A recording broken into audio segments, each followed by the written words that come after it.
Si vous dites allô. Allô. Avec. Allô. Hello à vous deux. Merci d'avoir accepté cette invitation. Et juste pour commencer, est-ce que vous pourriez dire votre prénom à la caméra pour les gens qui ne vous connaissent pas? Oui, bien sûr. Rémi. Céline. Vous êtes le premier duo sur ce canapé. J'ai fait déjà seulement 3 interviews. J'ai un petit rituel avec ces 3 interviews pour mettre les personnes directement dans le bain. Est-ce que vous seriez d'accord? En 30 secondes top chrono, vous dites ce qui vous vient à l'esprit quand on vous demande de vous présenter. Ok. Ouais? C'est qui commence? C'est parti. Du coup, je m'appelle Rémi. Ah non, j'ai pas dit go. T'as pas dit go. 1, 2, 3. Alors du coup, je m'appelle Rémi, je suis né dans le sud-ouest à Périgueux. J'ai vécu 10 ans à Toulouse. Ensuite, j'ai créé un restaurant dans les Landes, arrivé 4 ans après à Genève. Donc ça fait 10 ans que je suis à Genève et que je m'occupe des caves et du restaurant au Cep d'Or et de notre chère buvette. Depuis 3 ans maintenant avec Céline. Super, merci beaucoup pour cette petite présentation. En 30 secondes, 1, 2 et 3. Je m'appelle Céline Wagen-Détra. J'habite à la Tour de Paix au Port. J'ai grandi là-bas et j'y vis toujours encore aujourd'hui. J'ai fini l'école hôtelière il y a 5 ans maintenant. Et du coup, juste après, j'ai ouvert le restaurant au Cep d'Or à Vevey avec Rémi. Et ensuite, les caves du Cep d'Or et ensuite la Boélande. Et du coup, on est vraiment passionnés de food et de tout ce qui touche justement au domaine de la restauration et de l'hôtellerie. Super. Désolée si j'ai pas entendu. Est-ce que vous avez dit votre âge? Ah merde, non. 29. Moi, j'ai 38 ans et je suis lion. Pourquoi c'était important, toi, de préciser Lyon? Est-ce que t'es dans l'astrologie ou pas du tout? Plus ou moins, je vis, mais après, c'est un avantage, je trouve, de dire qu'on est lion. C'est toujours bien vu, c'est calme et apaisant. Et toi, t'es quoi? Balance. Balance, c'est quoi Balance? Plutôt souci du détail, parfois en train d'hésiter. Toujours, tout doit être parfait, perfectionnisme. Perfectionniste. Pour un peu présenter le petit interview et comment est-ce qu'il va se dérouler. Cette fois-ci, cette interview va être un peu plus focus entrepreneurial parce que ces 2 personnes ici présentes, elles ont 29 et une trentaine d'années. 30 ans, t'as dit? Trentaine d'années, c'est bien, ouais. Trentaine d'années, t'as dit quoi exactement? 38, excuse-moi. Mais il les fait pas. Et vous avez tellement de projets entrepreneuriaux. Aussi, comment vous gérez votre vie de couple. Parce que oui, on n'a pas précisé, mais vous êtes en couple. Oui. Gérer la vie de couple et associé, comme c'est le thème de mon podcast, vous découvrir davantage sur une autre facette que juste les entrepreneurs aussi. Ici, principalement, on va évoquer plus le Cep d'Or à Vevey et la Boélande, à la Tour de Paix. Juste pour faire un overview, est-ce que vous pourriez dire un peu tous les projets entrepreneuriaux que vous avez créés, parce qu'il y en a quand même pas mal, et juste 1 ou 2 phrases, les décrire chacun pour, si on les évoque, la personne qui écoute cette vidéo sait de quoi on parle. Le restaurant au Cep d'Or, c'est plutôt un bistrot de quartier où vraiment on travaille avec des produits locaux et de saison. Le midi, c'est plutôt des plats de la semaine et le soir, plutôt axé sur des plats partagés avec des cocktails. Ouais, du coup, les caves, on a créé en fait tous les jeudis une soirée à thème. Donc, il y a des comédie clubs, il y a des comédies impro, il y a des cours de salsa. Jeudi, on fait des jam sessions. Voilà, moi j'étais un peu musicien, donc j'ai essayé de rapatrier pas mal d'instruments de musique et de les mettre à disposition. Et après les samedis, c'est un soirée DJ set, donc c'est pareil. On essaie de prendre des DJ de la région, tout ça. Qui se trouve justement en dessous du restaurant au Cep d'Or. Et puis sinon, la Guinguette La Boélande, ce projet, il est né juste après l'ouverture des... Enfin non, il n'y a pas du tout longtemps en fait, finalement. En 2025, c'est ça? Ouais, en avril 2025. Ouais. Et ça, c'est plutôt un projet plus tranquille, esprit guinguette, où vraiment on travaille aussi avec des produits de saison et puis vraiment avec des fournisseurs locaux. Et c'est plus axé été, maillot de bain. C'est sur les quais Voilà, entre la Tour de Paix et Vevey. Exactement, et on fait aussi une programmation donc mensuelle avec des DJ sets, des jam sessions, des concerts, des soirées salsa. Et on fait aussi également une programmation par semaine avec du yoga, du pilates, vraiment axé bien-être. Les caveaux, c'est vraiment relié au Cep d'Or. Du coup, on a plusieurs espaces qu'on peut louer pour des anniversaires, des mariages. On a une verrière, 2 caveaux, un petit, un plus grand. On a aussi la grande terrasse avec le Cep d'Or. Donc, c'est plusieurs lieux en fait distincts qu'on peut privatiser. Les retraites, ça c'est né plutôt, donc c'est des retraites de bien-être, c'est né parce que en fait j'adore la nature et le sport et je voulais plutôt axer quelque chose là-dedans. Et du coup avec une amie, Chloé Kian, on met en œuvre en fait des retraites où moi je cuisine et elle donne vraiment tout l'aspect bien-être, donc les cours de yoga, de pilates et tout ça. Ça a commencé à la montagne, À la c'est ça? montagne. Puis maintenant peut-être à la mer. Voilà, on en a fait une au Diableret, ensuite une à Gstad et potentiellement en train de voir aussi pour faire peut-être à Bali une fois, on sait pas trop encore. Merci. Pour aussi mettre encore un peu de contexte, c'est moi qui suis venue vers toi pour t'écrire, pour te demander si tu serais d'accord de participer à cette interview. Oui. Je te connaissais pas personnellement, mais je voyais qui tu étais de vue. Bah, vous êtes là, donc tu as accepté, merci beaucoup. Tu as dit oui, mais ça m'intéresserait plus de faire ça avec mon copain et mon associé.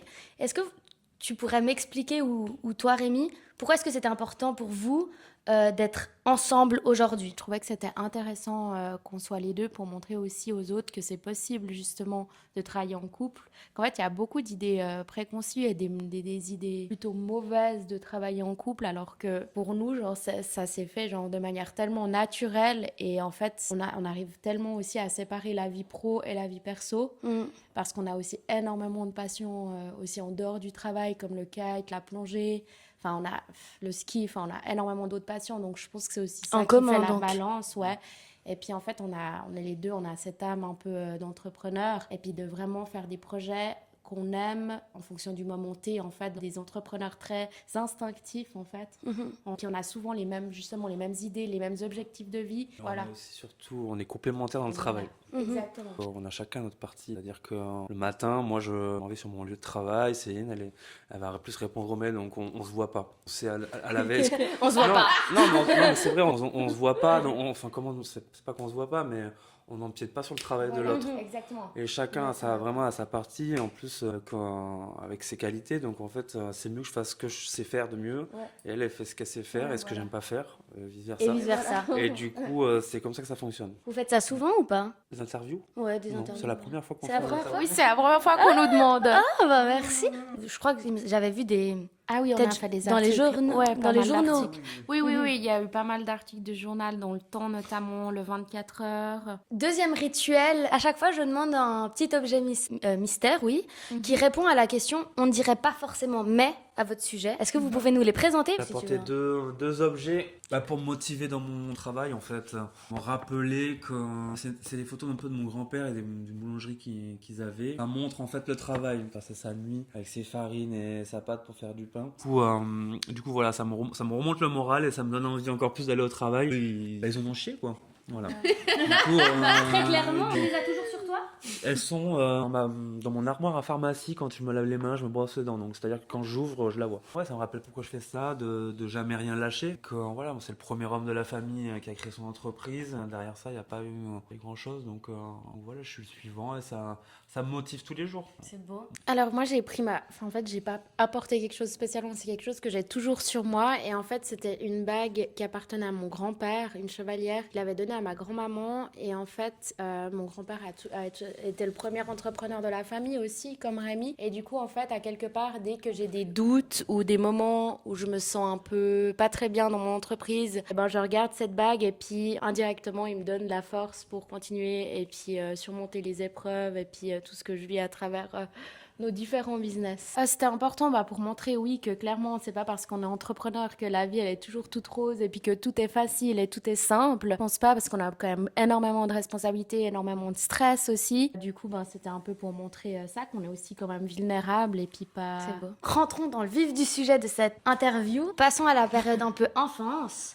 Quel genre d'enfant étiez-vous? Est-ce que vous étiez réservé, extraverti, introverti? L'essence même de votre personnalité? Personnellement, j'étais assez extravertie, j'aimais beaucoup la nature, j'aimais beaucoup le sport aussi, déjà à cet âge-là. Et, j'avais pas mal de peine déjà à ce moment-là à me concentrer à l'école, donc c'était assez compliqué. Et j'étais très hyperactive, et je le suis encore, voilà. Moi j'étais quand même très timide quand j'étais enfant. J'ai fait beaucoup de sport, la musique. L'école, c'est pareil, j'étais plutôt celui qui était derrière en train de jouer. J'ai passé toute mon enfance à jouer et faire de la musique. Et est-ce que vous aviez un rêve? Est-ce que toi, tu voulais déjà devenir cuisinier, pâtissier dans cet environnement-là? Ou est-ce que tu voulais, je sais pas, être pompier? Je sais que quand j'étais très jeune, j'étais toujours dans cette boulangerie des grands-parents. J'adorais servir la baguette, tout ça. Après, je voulais faire un peu présentateur sportif. Ah. Et encore un peu plus jeune, mes parents m'ont dit que je voulais faire taxi pour Oh. pouvoir écouter la musique toute la journée et être assis et parler aux gens. Ça dit quoi, toi? Ça dit t'es vraiment quelqu'un de très sociable, au fond. Je suis devenu sociable grâce à mon métier. Mais Ok. j'ai commencé jeune quand j'avais 16 ans à travailler. Et à partir de 16 ans, c'est ça qui m'a décoincé, on va dire. Mhm. J'étais quand même très timide, même si beaucoup de gens me disent que c'est pas possible, mais si. Je voulais être tresseuse pour chevaux, donc Oh. faire des tresses aux chevaux. Je pense que c'était déjà mon amour pour les chevaux et puis la nature et puis les animaux et puis aussi ce petit côté artistique qui sortait. Mais je le savais pas, c'est ma mère qui me l'a dit récemment du coup. Ça existe? C'est Je un me métier, rappelais plus. tresseuse de Non, cheveux? je pense pas. Je pense Je vraiment me disais pas. justement. Ça n'existe pas, mais du coup c'était un rêve imaginé. Tu vas sortir de cette interview et tu vas dire j'ai un nouveau Voilà. projet en tête. Voilà, j'ai monté une boîte de ça. Et du coup, maintenant, passons directement à l'adolescence. Qu'est-ce qui occupait vos journées, vos parties extrascolaires après l'école? Moi, c'était le foot. Ah, le foot. Beaucoup de foot et le vélo sur route, j'ai fait enfin, les deux en compétition dans des clubs. Ah, Ouais. Plus la musique, la batterie. quel sport faisais-tu? Du tennis, beaucoup de ski et après beaucoup de sports nautiques, mais ça, du coup, en Suisse, je pouvais pas trop les faire, du coup, je les faisais à l'étranger. Mais j'aimais beaucoup cuisiner, donc j'allais souvent chez mes grands-mères pour apprendre leurs recettes de cuisine et je faisais ça tous les après-midi. Passons à la partie études et première expérience. Pouvez-vous expliquer un peu vos premiers jobs marquants, que ce soit même avant le HL, ou avant tes études de barman et mixologie? Quels a été vos premiers jobs et ont-ils été marquants d'une manière ou d'une autre? Oui, alors moi, c'était à Gotham. En fait, à l'école hôtelière, on a le droit d'avoir 2 stages. Le premier, c'est plutôt en opérationnel, donc tout ce qui touche à la restauration.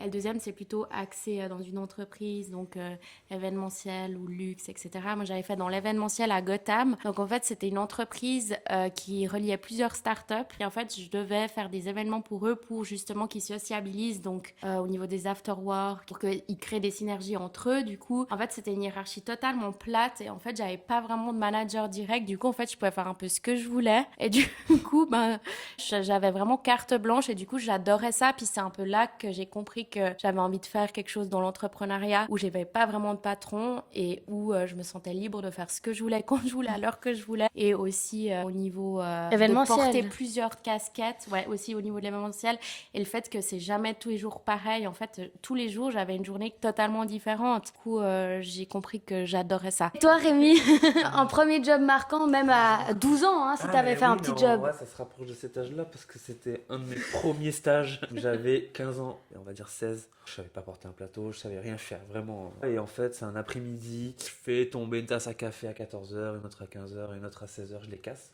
La même journée, ton premier Ouais, jour? Ouais, peut-être mon deuxième ou troisième. Quoi, Ça ouais. commence bien, quoi. Ouais. Bon, le patron de l'époque, il me demande de descendre à la cave en bas. Il était vraiment très en colère. Et en fait, à la cave, il m'a menacé. Il voulait qu'on se tape. Il m'a dit la prochaine fois on descend. Voilà. Ah ouais, pour des petites tasses à café. Ouais, pour des tasses à café. Hein. À savoir que ce gars, depuis 2 jours, il avait une fourchette. Et des fois, quand j'avançais pas, il te mettait des coups de fourchette, quoi. Mais pas fort. Mais genre, lui, il rigolait, mais bon, c'était Pas très rigolo pour quelqu'un qui rigolo. commence. Mais le pire, c'est quand je suis remonté après, j'ai pris mes affaires et moi je suis parti en courant. Il m'a couru après pendant Non. un kilomètre, quoi. Mais parce que tu courais parce que t'avais peur ou Ouais, tu parce- disais non, mais je plus voulais- jamais je veux voir Mais ce c'est gars. ça, c'est quoi, il est malade, quoi. Je t'arvais, quoi. Et à quel moment tu t'es dit du coup quand même continuer dans ce monde-là? Ça t'a pas traumatisé dès le début? Il y a des personnes comme ça qui font qu'on a envie de faire encore mieux pour ce genre de personnes qui veulent vous voir pas réussir finalement, quoi. C'est très vaste comme question, mais que ce soit au niveau personnel ou professionnel, mais quelque chose qui vous a accompagné toute votre vie, est-ce que vous avez une leçon et tous les jours, on s'entend, mais vous dites ça reste avec moi comme leçon de vie? Prof, quand j'ai fait mon bac pro barman, le premier jour quand on est arrivé, on nous a dit la première phrase, un barman s'adapte. Ben, dans la vie, c'est ça aussi un petit peu. Pour ton restaurant, c'est ça, quoi. Si le lundi il se passe quelque chose, tu dois t'adapter, trouver la solution, quoi. Moi, je dirais oser. J'ai rencontré à Gotham, justement, c'était oser créer, oser faire. Tu te ressembles et puis ce que t'aimes. Et voilà, moi, je pense que ça, c'est le plus important. Si par exemple tu osais, mais tu loupais, Bah, c'est qu'est-ce ok. que tu disais dans ta tête? Bah, c'est totalement ok, en fait. Et justement, je trouve que t'apprends en te ratant. Et C'est du coup, vrai. je trouve ça super. Et à quelque part, ça te donne la force parce que tu sais qu'il y a des choses qui n'ont pas fonctionné et tu les referas plus. Et du coup, ça te rend encore plus fort. Est-ce que ça serait aussi ne pas avoir peur de sortir de sa zone de confort? Exactement, et puis ne pas avoir peur aussi des regards des autres qui peuvent totalement te figer ou t'handicaper à des moments. En fait, tu vis pour toi et tu vis pas pour les autres, et ça, c'est hyper important. Et ça, c'est très beau ce que tu viens de dire. Si demain, par exemple, vous avez des enfants, est-ce que vous êtes plus de l'école? Vous faites vos papiers et ensuite, vous regardez où ça vous mène, vous faites ce que vous voulez ou pas? Ou vous êtes plutôt en mode, non, mais t'as pas besoin de papiers, si t'as envie d'être entrepreneur, tu fonces? Moi, je pense qu'il faut avoir les bases. En Suisse, on est un peu obligé. Je suis plus pour le monde de la pratique parce qu'on apprend beaucoup plus. Et puis, au niveau théorique, pour moi, l'entrepreneuriat, la théorie, ça ne sert à rien, quoi. Il faut juste t'entourer de bonnes personnes, les personnes qui auront les compétences. Et c'est comme ça que tu avances, en fait. Je trouve qu'entre la théorie et la pratique, en tout cas en restauration, c'est vraiment du beurre. Enfin, je pense que d'avoir un papier de l'école hôtelière de Lausanne, mine de rien, déjà, ça te donne une crédibilité. Mais en fait, cette crédibilité derrière, c'est énormément de théorie. Après, c'est clair que cette école, elle nous apprend aussi de la pratique avec nos stages. Et je pense que ça, c'est hyper important. C'est à ce moment-là qu'on apprend vraiment qu'on apprenait en théorie. Tout ça, en tout cas, moi, je ne l'ai jamais utilisé avec mon travail ou avec ma vie d'entrepreneur aujourd'hui. J'ai un peu deux avis, c'est-à-dire que quand on sort de l'EHL, comme Céline l'a fait, je trouve on peut gérer n'importe quelle entreprise. Mais moi, à l'inverse, les études que j'ai faites sont pas tellement faites pour gérer une entreprise. Alors oui, pour être barman, serveur, ça c'est parfait, je sais tout faire. Parce que j'ai passé ma patente en Suisse et je trouve que j'ai vraiment appris beaucoup de choses. Demain, vous avez des enfants et ils vous disent, papa, maman, moi, j'ai pas envie d'avoir de papier, je veux directement me lancer dans l'entrepreneuriat. Je sais pas, c'est une question difficile parce que je suis partagée. D'un côté, je me dis c'est quand même la crédibilité d'avoir des papiers dans ce monde. Après, je me dis la pratique, c'est tellement... Apprendre sur le tas. Voilà, c'est tellement bien aussi que du coup, je sais pas comment me positionner. Déjà, je serai à l'écoute de ce qu'il veut, et puis si c'est vraiment ce qu'il veut, suivant la filière, la pratique, je trouve ça pas mal aussi, quoi. Moi, c'est ce que j'ai fait, donc ça m'a très bien réussi. Que nous, en fait, le truc, c'est que l'école hôtelière, elle porte mal son nom. C'est plutôt une business school, mais là, peut-être qu'on est en train de se... C'est vraiment une business school. Donc, en fait, on n'apprend pas... Non, mais en fait, on n'apprend pas du tout à... Non, mais du coup, merci beaucoup pour toute cette belle introduction. Et maintenant, commençons à parler plus un peu du Cep d'Or. Est-ce que vous pouvez nous expliquer comment est né ce projet? Pour remettre un peu dans le contexte, le Cep d'Or, ça a ouvert en 1925, c'est ça? Oui, ça existe depuis 1925, le bâtiment. Le bâtiment. Moi, j'ai vécu à Vevey toute ma vie. C'était vraiment art où... plus des vieilles personnes allaient. Oui, c'est vrai. Pour jouer aux jeux de chevaux, là. Je sais plus comment. Oui, P1, PMU, ouais. Exactement. Juste un peu pour remettre un peu les bases. Comment est né ce projet, le Cep d'Or qu'on connaît aujourd'hui? Quand j'ai fini l'école hôtelière de Lausanne, j'avais l'occasion de reprendre un bistrot emblématique, donc le Cep d'Or. Mais cet endroit payait pas de mine, vraiment. En fait, c'est juste que je pensais vraiment qu'il manquait quelque chose à Vevey. Je voyageais beaucoup à Paris et puis dans des villes en France. Puis je crois qu'il manquait une brasserie bistrot à Vevey. Et en fait, je trouvais que ça s'apprêtait bien à cet endroit-là parce qu'en fait, c'est un endroit qui était vitré et qui ressemblait justement à un vieux bistrot. Comment est-ce que ça en est venu à puisse ouvrir le Cep d'Or? Si tu veux, le bâtiment appartenait à mon père, mais comme il est dans l'immobilier, il louait juste la surface à un autre restaurateur. En fait, quand j'ai fini l'école hôtelière de Lausanne, j'ai convaincu mon père avec un business plan et je lui ai dit, voilà, je pense que là, vraiment, ça marcherait trop bien de faire ça. Et il avait un peu peur, il me croyait pas trop et finalement, ça s'est bien déroulé. Ah bah oui, ça c'est le cas de le dire. Vous pourrez expliquer, en détail ou pas, comme vous le souhaitez, quelles sont les étapes pour ouvrir un restaurant? Premièrement, il faut créer une société, donc une SARL. C'est mieux de faire une SARL et pas en nom propre, parce que c'est un restaurant, donc souvent c'est les SARL. Et pour créer une entreprise, au moins mettre 20 000 francs, pour qu'ensuite, il soit au registre du commerce. Et ensuite, il faut également faire une licence pour pouvoir vendre de l'alcool. Si vous voulez juste un café, il n'y a pas besoin, mais si vous voulez vendre de l'alcool, il faut faire une licence. Et cette licence, elle doit être délivrée par Gastrovo, qui est un endroit, par canton en fait. Par exemple, toi Rémi, t'as fait celle de Genève, du coup c'était une licence spéciale de Genève. Et moi je devais faire justement qui se fait à Puy, à Gastrovo. Et puis ça coûte aussi. Et ça coûte combien si c'est pas indiscret? 6 000 francs je crois. C'est un papier où tu dois faire des cours, enfin c'est quoi? Ouais, tu dois faire des cours. Ouais, c'est une patente. Tu dois faire des cours, tu dois apprendre les normes HACCP, donc les normes d'hygiène. Tu as plusieurs cours. Il y a 5 thèmes, plus exactement. Tu veux prendre le micro? Il y a le thème sur l'hygiène, il y a les lois, Mais les lois, c'est sur la région, donc par canton, pardon. Alors, par canton, il faut repasser au moins ce thème-là avec les lois qui sont différentes dans chaque canton. Thème sur les salaires. Compta. Tu valides, finance, compta, ouais, en tu fait, valides, tu tout. dois valider les 5 thèmes. Et ça prend combien de temps à peu près? Alors moi, je l'ai fait sur 3-4 mois, 4 mois de cours. Ok. Tous les jours, je crois qu'il y a des cours tous les jours, j'allais en cours le matin. En fait, tu passes l'examen qui en soi, il est en candidat libre, je crois que c'est peut-être 2000 francs.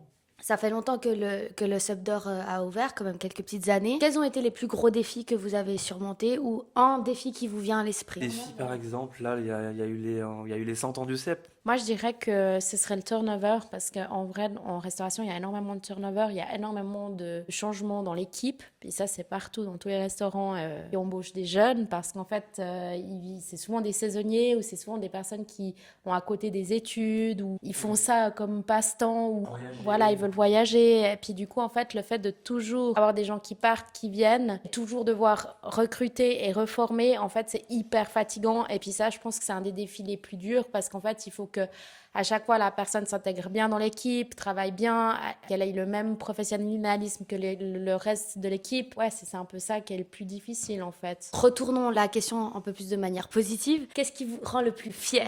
En fait, on a réussi à faire ce qui nous ressemblait vraiment et tous les jours quand on se réveille, on se réjouit d'aller bosser. Et je pense que ça c'est important et puis on l'a créé à deux et ça je trouve aussi que c'est beau. Et c'est votre premier projet ensemble, voilà, non? c'était C'est notre votre premier petit projet bébé ensemble, ouais. Ce qui rend fier aussi, c'est quand on défonce balade, on entend des conversations des autres et on entend des compliments sur la nourriture ou sur le staff. Du coup, c'est toujours agréable à entendre. que c'est tapas? Est-ce que c'est le soir? Alors moi, C'est quoi le je terme? dis pas tapas parce qu'en fait, je trouve que ça me fait penser à l'Espagne puis des plats vraiment gras et pas très travaillés. Je parle plutôt de plats partagés parce qu'en fait, c'est des plats en version petite.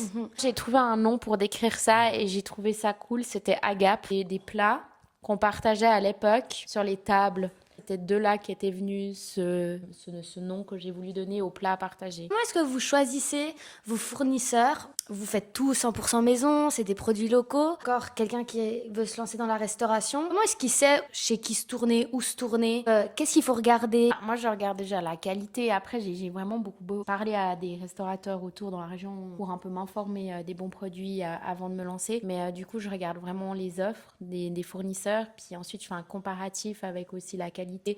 Je vais par exemple chez un fournisseur de, je sais pas, par exemple pour les boissons d'alcool. Et je vais lui demander, cette bouteille de gin, tu me la fais à combien? Avec cette marque-là, par exemple. Il va me donner un prix. Puis après, je vais vers un autre fournisseur, puis je vais lui demander c'est quoi le prix pour la même bouteille. Je vais prendre le meilleur prix. Okay. Mais après, au niveau de la qualité, par exemple pour les légumes, les fruits, etc., là, faut vraiment... C'est une fois que tu travailles avec, que tu vois plusieurs fournisseurs, par exemple pour les légumes. Et puis moi, j'aime bien aussi travailler avec des producteurs de la région, donc il n'y en a pas non plus énormément. Puis aussi, ces fournisseurs-là, ils vont nous ramener aussi du monde, donc c'est bien de travailler vraiment avec des producteurs locaux. On goûte aussi Voilà, le produit. exactement. On goûte tout. Est-ce qu'on ne dirait pas forcément derrière choisir un fournisseur ou quand vous avez votre fournisseur? Je me suis toujours demandé, vous avez tout le temps la nourriture, tout le temps des boissons, mais du coup, comment ça se passe? Est-ce que c'est le fournisseur qui vous amène le matin à l'aube des produits? Enfin, comment ça se passe? Semaine, le plat du midi, il change. Un poisson, une viande, un végé et un plat phare. Toute la semaine le midi. Et ça change toutes les semaines. Le soir, vous changez la carte tous les combien de temps? C'est environ toutes les saisons. Donc tous les 3 mois, on change une bonne partie de la carte. Et ensuite, à peu près tous les mois, on suit un peu les fruits de saison, les légumes de saison, tout ça. Donc de temps en temps, tous les mois, il y a les agapes du moment qui changent. Voilà. Vous avez une anecdote, un moment que quand vous pensez à votre Sub d'Or, vous pensez à ce moment-là? Je pense qu'il y en a beaucoup et c'est particulièrement aussi pendant les événements, quand il y a des gens qui viennent faire leurs anniversaires ou leur mariage. Et ben là, c'est des moments qui sont forts parce que vraiment, on crée de A à Z le moment et on est avec le client du début à la fin et du coup, là, ça crée vraiment quelque chose en nous, je pense. Vous avez votre environnement à vous, mais vous adaptez en fonction du client. Exact. Et ça, je trouve que c'est beau. Mais c'est important et c'est très personnalisé aussi. Qu'est-ce qu'on ne dirait pas forcément, mais...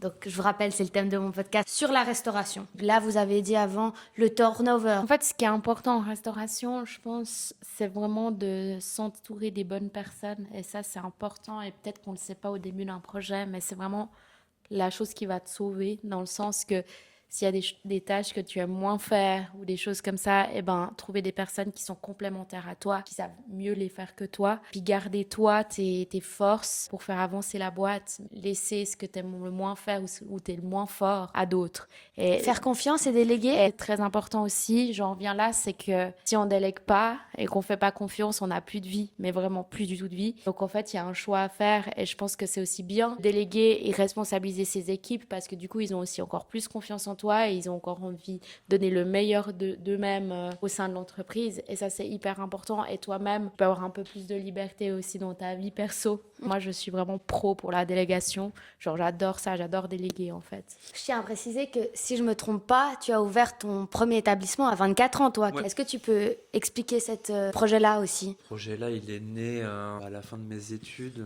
Moi, j'avais aussi ma maman. Son rêve, c'était d'avoir un restaurant. Pareil, hein, j'ai trouvé quelqu'un qui pouvait me faire ce que je voulais. J'avais pas envie de faire. Certains papiers. Mais c'est important, c'est important, ouais. Je trouve que on gagne du temps, quoi, quand on est deux, quoi, aussi. Hein, donc, Et toi, est-ce que tu as aussi cette facilité à déléguer ou c'est plus oui, dur? alors non, ça va. J'ai assez de facilité à déléguer, mais j'aime bien faire les choses aussi moi-même, des fois.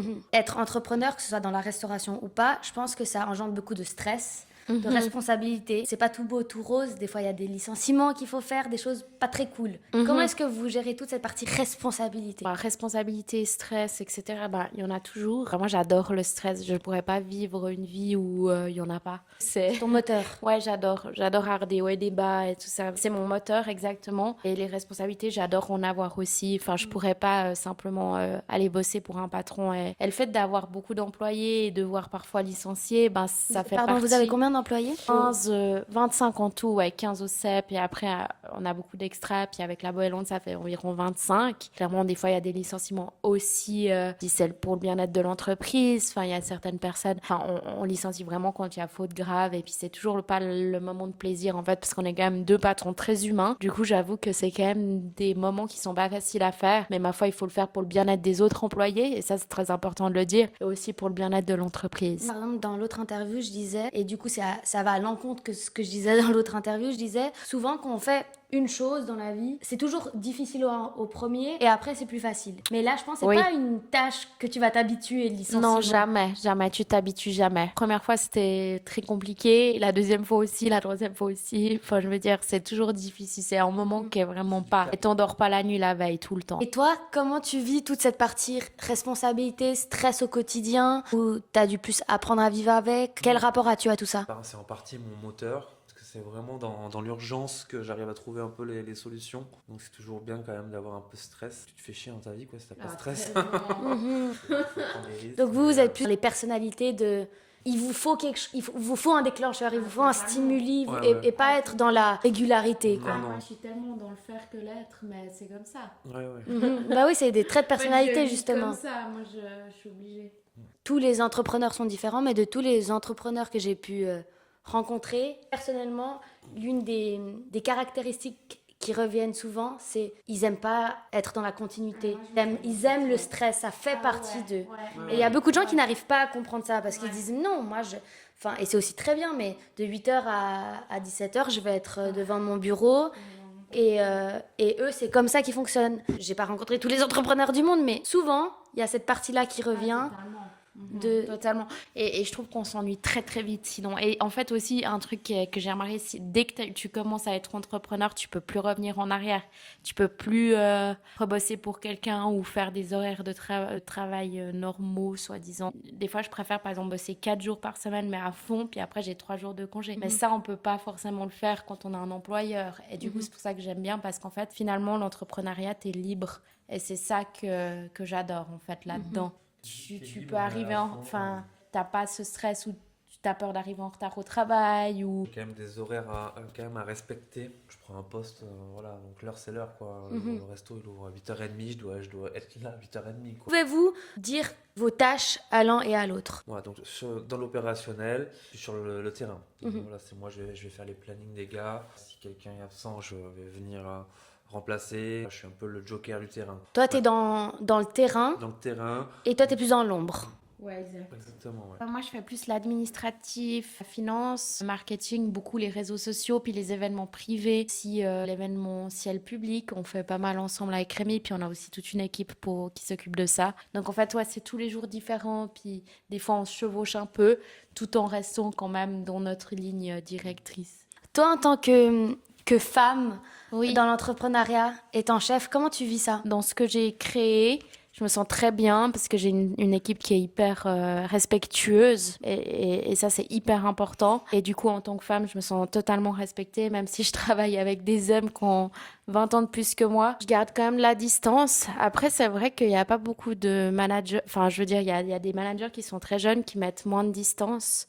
Et moi, je trouve que c'est quand même très important d'avoir de la distance. Je reste quand même ouverte parce que mes employés, c'est comme une grande famille. Je reste ouverte aux conversations et tout ça, mais je mets quand même beaucoup de distance avec eux. C'est pas mes amis, c'est mes employés. Et ça, c'est très, très important de faire la part des choses. Et pour finir sur la partie du Cep d'Or, donc le Cep d'Or, il y a les caves du Cep d'Or. Il y a beaucoup d'endroits. Donc, il y a aussi la verrière, il y a la grande terrasse, il y a donc la grande cave en bas. Il y a le caveau qui se trouve à l'arrière dans la cour. Et puis, il y a un autre petit caveau qui est juste un peu plus loin. Et ouais, voilà.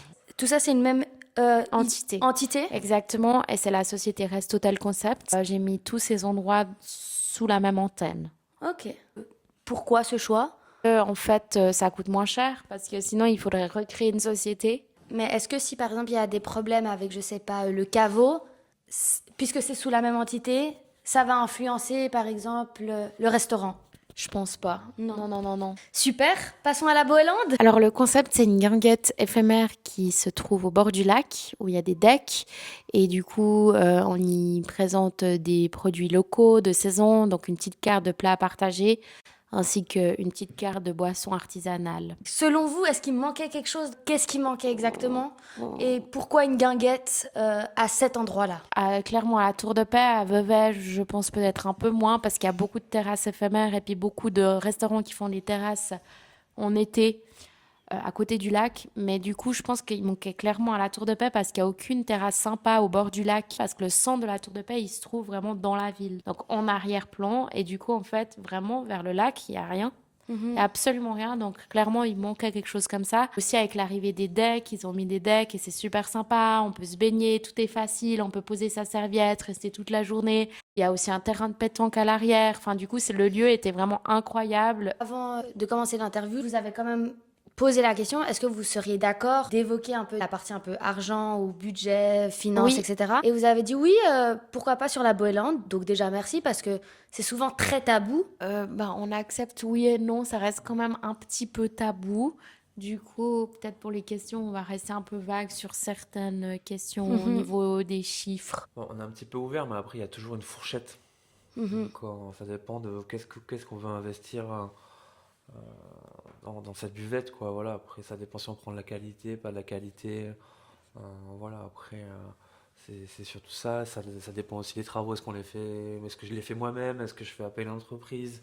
Un truc qui est assez important de rajouter, c'est qu'en restauration, faut pas ouvrir un projet de restauration si on a envie de se faire de l'argent. Parce que clairement, et ça, à l'école hôtelière, c'est un truc qu'ils nous l'ont dit. Au premier cours de restauration qu'on a eu, ils nous ont dit n'ouvrez pas un restaurant. Et ça, c'est clair, parce qu'en fait, c'est pas avec ça qu'on se fait clairement de l'argent. Il y a énormément de charges. Et ça, c'est quelque chose qu'on sous-estime beaucoup. Si c'est pas indiscret, qu'est-ce qui vous fait vraiment gagner votre vie Ça tous nous les fait jours? gagner parce que nous, on a créé vraiment un concept qui était super, mais c'est pas...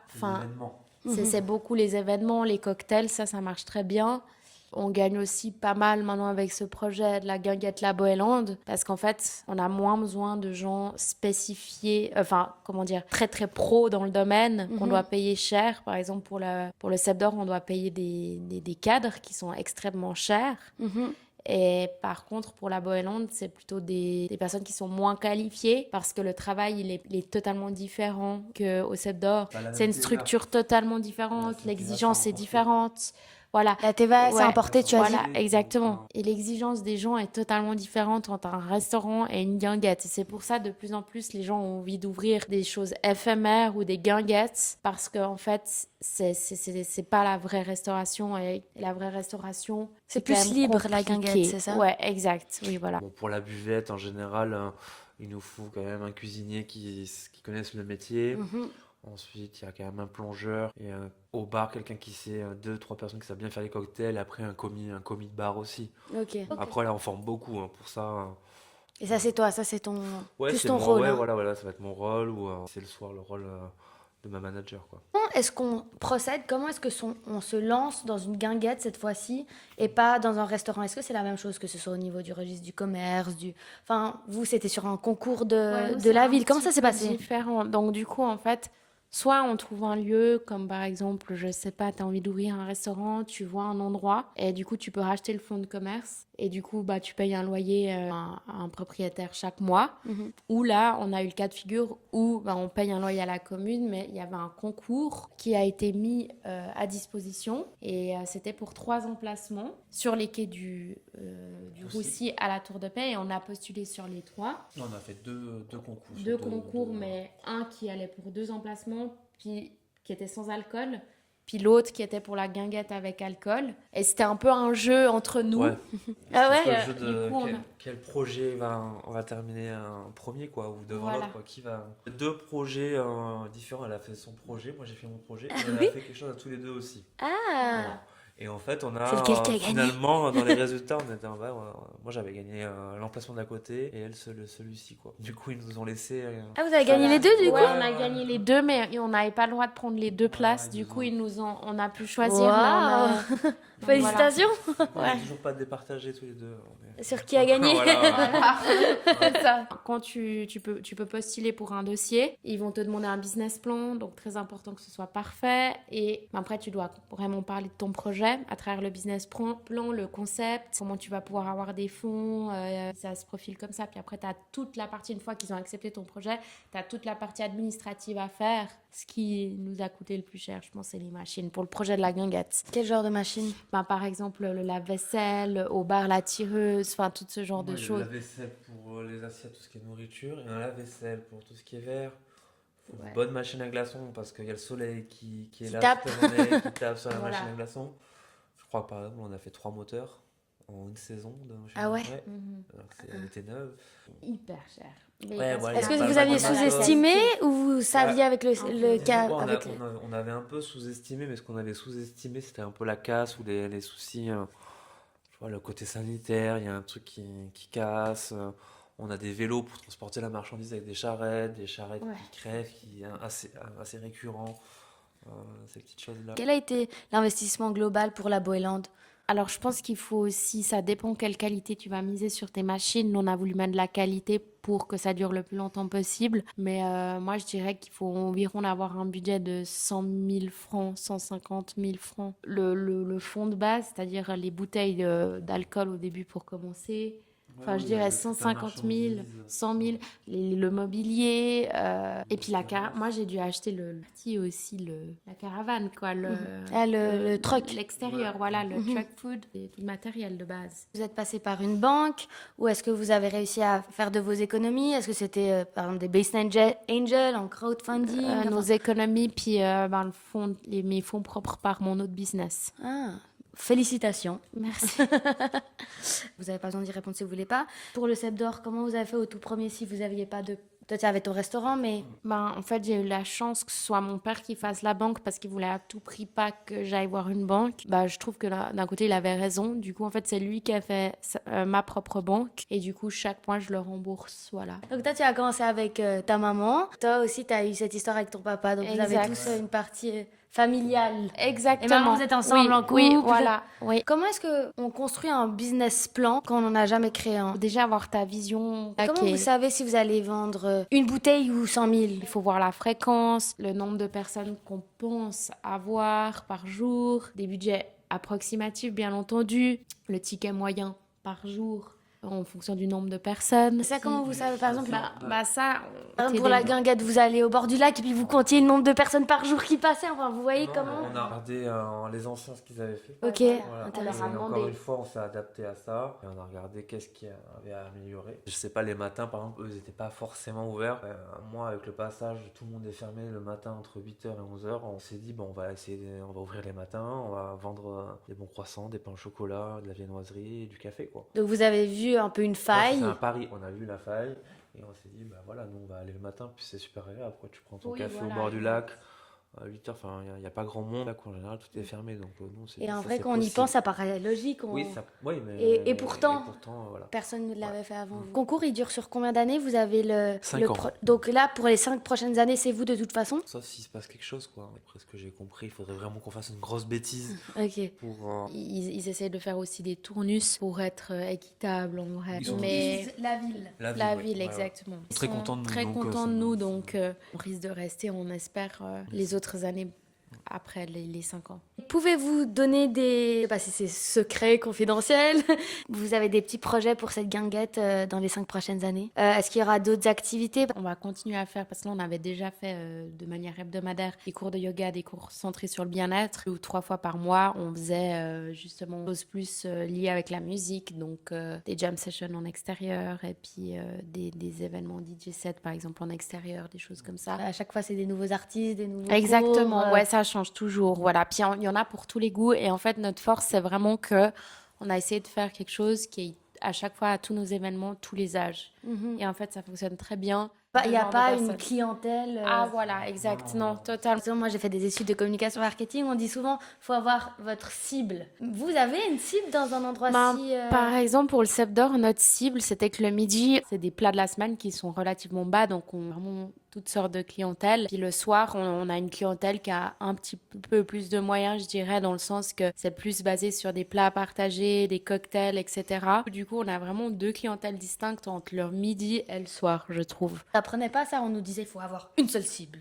Oui, mais moi aussi, on me l'a dit. Et en fait, de nouveau, c'est la théorie. Et pour moi, je trouve pas. Le Cep d'Or, c'est un lieu populaire de base. Et du coup, je voulais vraiment que tout le monde s'y sente bien. Comme à la maison, c'est multigénérationnel et ça accueille tout type de gens. Moi, je trouve que c'est ce Vraiment. qui est beau Voilà, dans vos projets. exactement. Et c'est ça qui est important. Et passons à la partie déco. Il me semble que je vais plus me tourner vers toi pour toute cette partie-là. Oui. Tous les lieux que vous avez créés, Oui. que ce soit les caves, le caveau, le restaurant, la Boéland, etc. Oui. J'ai l'impression qu'il y a quand même une ligne directrice ou une direction artistique aussi. On dit, ça c'est l'univers un peu de Céline et Rémi, mais quand même, ils ont tous un peu un environnement assez distinct. Oui. Du coup, prochaine question, c'est est-ce que, c'est voulu?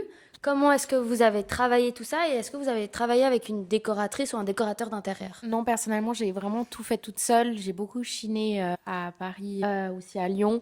Et en fait, ce que j'ai fait pour qu'il y ait une cohérence dans les lieux, c'est qu'en fait, à chaque fois, par exemple, la vaisselle dans des brocantes ou des marchés aux puces, je vais essayer de mettre un peu la même style de vaisselle dans chacun des établissements. Et puis, par exemple, pour tout ce qui est couleur dans la DA, par exemple, chaque lieu a sa propre couleur, mais il y a quelques couleurs quand même qui font le rappel dans les verres qui reviennent. Par exemple aussi, les cocktails qui ont bien fonctionné au Cep d'Or, je me suis dit, je vais les remettre à la Boéland, mais je les twist. Puis je les change avec juste un ingrédient où le nom change. Et puis voilà, mais en fait, il y a quand même une... Pourquoi ce choix-là? Pourquoi pas, par exemple, faire des entités complètement différentes les unes des autres? Comme ça, j'avais vraiment ma patte dans chacun des établissements et je gardais vraiment cette cohérence. Cette identité, ce monde, cet univers. Voilà.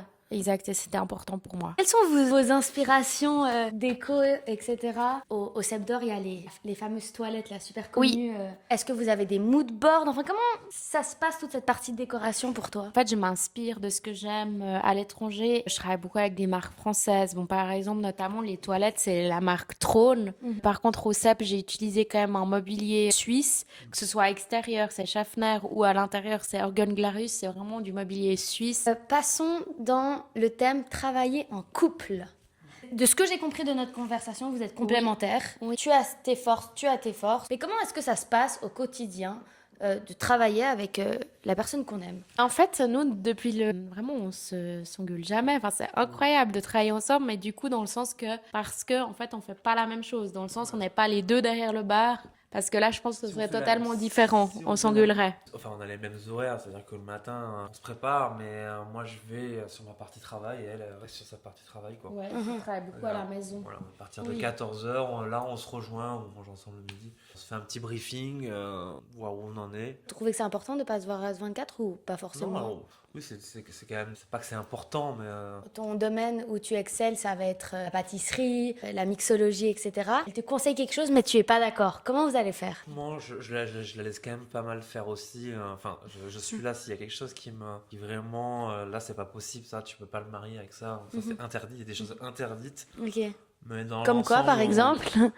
non, là j'ai pas d'exemple. Sans voir Mais pour des une fois, en fait, il amélioration. me remet aussi les pieds un peu sur terre. Parce que des fois, j'ai tendance à avoir un côté artistique un peu trop farfelu. J'adore tester des nouvelles recettes. Et puis des fois, peut-être que c'est trop surprenant pour que ça plaise à un large public. Du coup, parfois, on me remet un peu sur les rails. Faut que ce soit Mais- beau, mais faut que ce soit bon. Bon, voilà. Et- Le bleu, et là, ça, il est c'est quand même super important. bon Ah ouais. et beau. Il y a quoi dedans? Le bleu. Ouais, le bleu. Le bleu. Lui. Ah, le violet. Le violet. pardon. La métisse. C'est Ah bah, c'est un celui-ci, piège, c'est c'est moi un qui l'ai piège, inventé, c'est un du coup. piège. Non, je rigole. Imagine, c'est un piège de ma part. La métisse. Non, parce qu'on Lui. on avait fait Ouais. une photo, on avait Mais- fait le bleu et Alors, tu l'as pris quand, ce cocktail? Car celui-là, c'est un curaçao. Ah, mais non, mais je C'est sais c'est un pourquoi. cocktail personnel. Oui, je sais Personnalisé.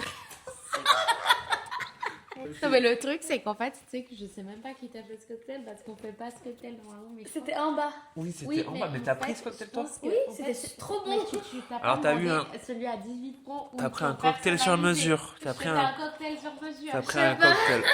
T'as pris un cocktail sur mesure. Alors, sur tous les cocktails que j'aurais pu vous montrer, là, vous avez pas eu de chance. Non, parce que ouais, le bleu comme ça on le fait pas. Et là, on voit clairement qu'il y a du curaçao. Oui. Mais c'était quand? Je sais pas. Ouais, mais c'était quand? En 2023, décembre. Ah, c'était toi, Anne, qui t'a fait. Ouais, c'était un personnalisé, je pense. Ah ben, improvisons un petit jeu. Allons-y. Ah, Ce cocktail.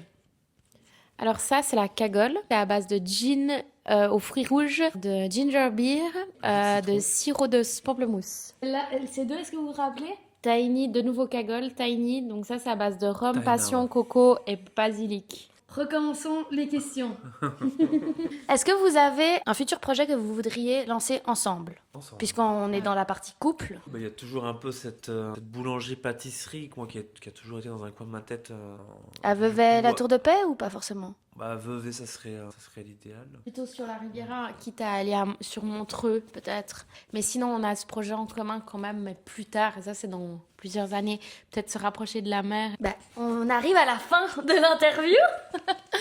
Est-ce que vous pouvez nous donner quelques petits conseils, et je vais vous les énumérer, pour quelqu'un qui nous écoute, qui veut se lancer dans la restauration ou l'entrepreneuriat? Ben, oser. Vraiment, oser faire quelque chose qui vous plaît déjà à vous, avant qu'il plaise à tout le monde. Ouais, peut-être surtout la négociation. Ne pas avoir peur de... Ouais, de pas avoir peur de négocier, de Ouais. pas dire oui à tout, sinon on se fait bouffer. Ouais, totalement. Et c'est surtout ça qu'on t'apprend pas du tout À l'école. à l'école. C'est l'art de la négo. Et ça, c'est tellement important, et surtout dans notre travail. Négocier avec les fournisseurs. jeune. Il y a des clients qui négocient aussi pour leur événement. Bah, ça, toi, tu peux pas te faire marcher dessus. Donc, tu dois aussi montrer que tu respectes ton travail et que tu te respectes toi-même et que tu respectes ton entreprise. Et tes employés, elles travaillent acharné derrière. Faut pas être trop gentil. Faut aussi. pas être trop Ferme gentil, juste. vraiment. Ouais, ouais, Ouais, faut- ouais, voilà, ouais, exactement. Et ça, c'est hyper important. Et c'est dur, c'est assez dur, je trouve.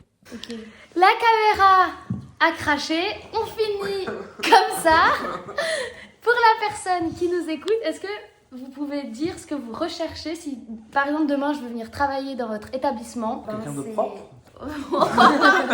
Quelqu'un qui a pas mal d'humour et puis qui est bienveillant, ça c'est très important. Et puis qui a pas mal de charisme aussi, ça c'est aussi important. Mais aussi qui a une bonne humeur, une joie de vivre et qui est positif. Ça c'est très très important. Je rentre dans le monde du travail et on nous demande souvent, oui mais il faut avoir de l'expérience. Mais on ne nous donne pas l'opportunité de cette expérience. L'expérience c'est très important en restauration. Et du coup, mais l'expérience, tu peux pas l'avoir à travers un CV, c'est vraiment sur le tas et en pratique. Et donc, on le fait venir. Puis c'est vraiment là qu'on voit aussi au niveau du feeling, si ça va passer avec le reste de l'équipe, si ça va passer avec nos clients, etc. Donc vous donnez la possibilité. Ouais, on fait faire un essai en général. Voilà. Ok. Si, Ouais, voilà. enfin, la première évaluation, si on pense qu'il y a peut-être quelque chose, on Ouais. fait faire un essai, et puis bon, Exact. bah là en général on voit dans le premier quart d'heure si ça Si ne ça- correspond pas. Ok. Ouais. Bon bah voilà, on a fini l'interview comme ça. C'est les aléas du travail. Merci de votre compréhension. Non, pas de souci. Et merci d'avoir Parfait. accepté. Merci. Voilà, ciao ciao. Ciao.